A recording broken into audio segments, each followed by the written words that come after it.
We also discussed the issue of the country generally, and Mr. President has asked me to, again, inform Nigerians that he listens to them, especially the young people that are trying to protest.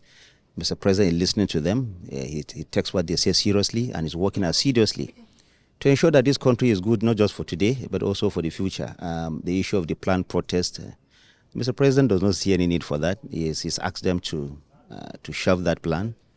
He's asked them to await government's response to all their pleas. He has listened to them, like I said, and a lot is happening. Only today, the National Assembly has expeditiously passed the new national minimum wage. You can see how the president is working. It was transmitted only yesterday. Today it has been passed. A lot of other interventions that the president has also put in place are also going to be looked at expeditiously in the interest of Nigeria. So there's no need for strike. The young people out there should listen to the president and allow the president more time to see to the realization of all the goodies he has for them.